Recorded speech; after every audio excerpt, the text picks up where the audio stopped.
Oke. Kalau dalam psikologi itu kita tidak sebutnya penyakit ya, kita sebutnya gangguan.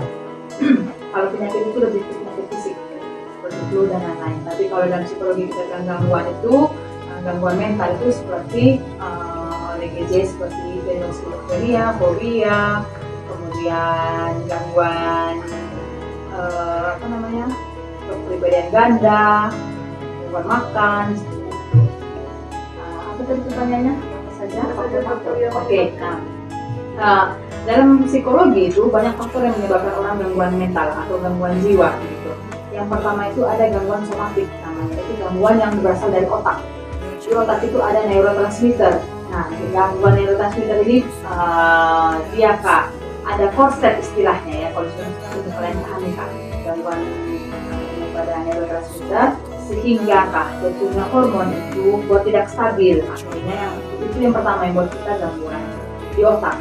Kemudian pernah kena cedera otak, pernah kecelakaan. Nah, kita bisa gangguan jiwa, gangguan mental.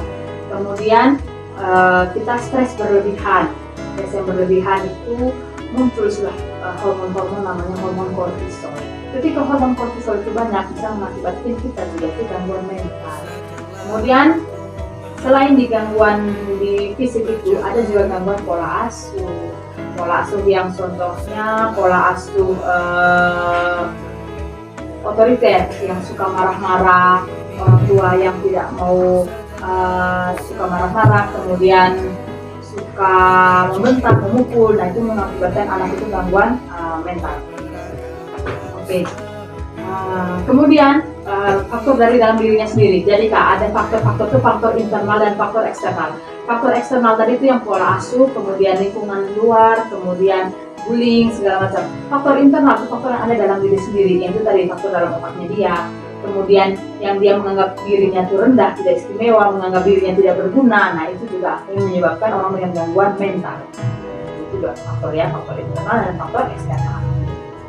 Pertanyaan kedua Ibu, bagaimana penyakit mental dapat mempengaruhi kehidupan sehari-hari? Oke, gangguan mental itu bisa mempengaruhi kehidupan sehari-hari. Contohnya gangguan insomnia. Gangguan insomnia itu kan gangguan yang tidak bisa tidur. Nah, dia mempengaruhi kehidupan sehari-hari. Gangguan insomnia itu gangguan yang akhirnya menghambat segala aktivitas sehari-hari. Kita jam tidurnya harusnya jam 11. Contoh misalkan orang insomnia ini kan tidurnya kan sampai jam 4 pagi, jam 5 pagi. Nah, nanti jam 7 pagi dia harus kuliah. Akhirnya dia tidak konsentrasi dalam kelas, kemudian dia suka melamun. Nah, akhirnya menghambat kehidupan sehari-hari. Banyak sekali orang-orang yang gangguan mental itu yang menghambat kehidupannya.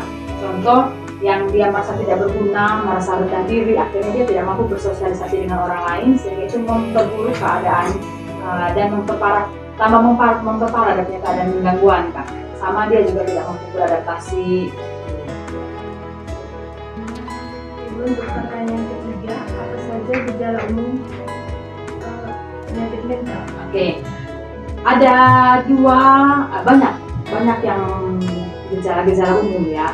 Contoh kalau pada depresi kita harus lihat dulu ini gangguan apa sehingga nanti nggak bisa lihat. Contoh gangguan depresi sudah rekam? Tidak, masih terekam ya. Contoh pada gangguan depresi, gejala umumnya itu adalah menarik diri, mau bersosialisasi dengan orang. Dia maunya pas sendirian saja, kemudian merenung, kehilangan minat, akhirnya maunya di kos terus, tidak mau ketemu orang, tidak mau makan, tidak mau tidur. Nah, itu gangguan depresi. Kalau gangguan kecemasan itu tandanya itu suka jantung berdebar-debar, tangan berkeringat, kalau omong itu cepat-cepat, kemudian itu tidak bisa konsentrasi. Nah, itu gejala-gejala umum. Itu gejala-gejala bukan gejala-gejala umum, tapi gejala-gejala pada setiap gangguan jiwa. Seperti begini kan, kalau kalian flu kan, tanda dan gejalanya adalah pusing dulu, hidung meleleh kayak gitu. Nah, kalau pada secara umum gangguan jiwa itu ditandai dengan kalau dia tidak bisa menyesuaikan diri. Nah, kemudian dia terlalu banyak makan atau tidak bisa makan. Efek stres kan. Terlalu banyak tidur atau tidak bisa tidur, itu efek stres. Itu sudah. Kalau nanti misalnya saya lihat tuh dia dari ceria-ceria, kenapa kamu tiba-tiba menjadi pemurung? Nah, itu akhirnya bilang, oh iya ibu saya ada masalah. Nah, itu dari raut wajah, muka, intonasi suara itu menandakan dia ada gangguan jiwa atau gangguan mental. untuk pertanyaan keempat, Bu, bagaimana program kesehatan mental diimplementasikan di daerah kampus? Oke, di kampus ini sudah ada implementasinya tuh. Kalau di kampus kita sudah ada yang namanya unit BK. Kemudian kita ada unit pelecehan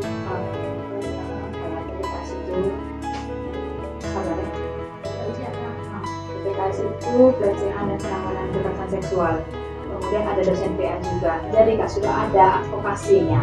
Jadi nanti setiap kali kami ada pertemuan PA, biasanya kami jelaskan kalau ada kamu mengalami gangguan, nanti kamu larinya ke bimbingan konseling. Nah, di dalam bimbingan konseling pun kami punya program.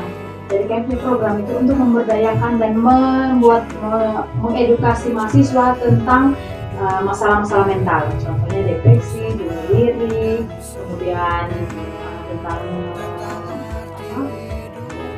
itu tentang kekerasan seksual, nah kayak gitu, supaya mahasiswa itu tahu, oh iya saya ternyata itu kamu mengalami gangguan ini, atau saya sudah mulai masuk dalam fase gangguan ini, sehingga saya harus cari pertolongan. Jadi kita punya kampus sudah cukup baik untuk menangani masalah mental. Pertanyaan kelima itu apa saja cara pencegahan penyakit mental? Oke, ada yang eksternal dan internal ya, atau tidak eksternal ya. Cara pencegahan dari diri sendiri dulu. Yang pertama itu kita harus mampu menyesuaikan diri. Dan kita hidupnya kan berkelompok. Kita kan hidupnya kan tidak sendirian. Kita harus cari tahu, kita harus cari cara untuk menyesuaikan diri di lingkungan. Kemudian kalau kita ada masalah, ada sedihnya, ada apa, kita cepat-cepat cari bantuan.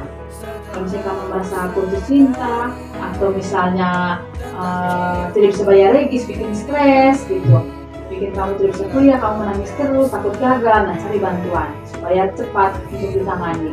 Nah, supaya kamu tidak terkena juga gangguan mental itu, kalau dari saya itu tidak mau terlalu baper pada orang-orang atau pada hal apapun. Karena kalau kita baper nanti kan kita kalau kita baper Kak, kita akan cepat untuk sensitif, cepat untuk tersinggung kayak gitu. Kalau misalnya intinya adalah kamu positive thinking dulu. Semua hal yang terjadi di dunia ini adalah temporary, tidak permanen. Kalau misalnya kamu punya nilai hari ini jeblok, kita juga mungkin besok naik juga. Gitu. Jadi Kak, jangan sampai putus asa, lebih positif, rajin berdoa, kemudian rajin berdandan, well dress, kemudian makan yang sehat. Gizi itu pengaruh pada kesehatan mental. Kalau misalnya kita hanya makan mie, tidak ada gizinya, tidak ada makanan-makanan yang tidak bergizi, itu mempengaruhi kita bisa pola pikir juga. Jadi usahakan makanan yang sehat, kemudian berteman dengan orang yang circle yang baik, kemudian jauhi toxic relationship. Kalau pacar sudah toxic, putuskan. Jadi supaya kita sehat mental.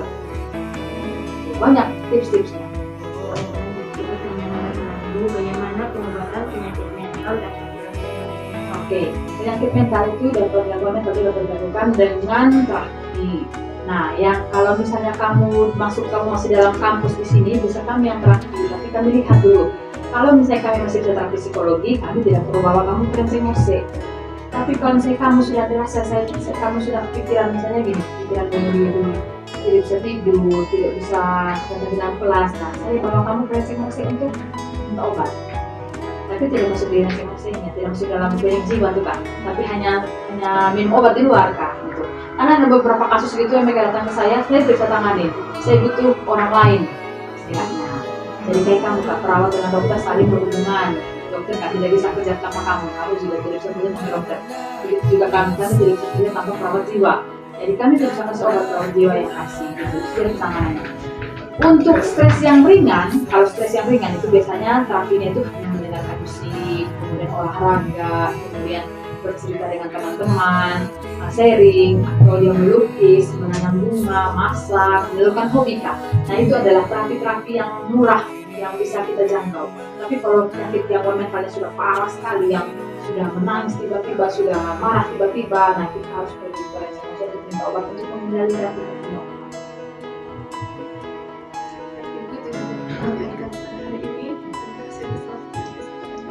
Sama-sama. Nanti semester depan kita bertemu dalam mata kuliah psikososiali.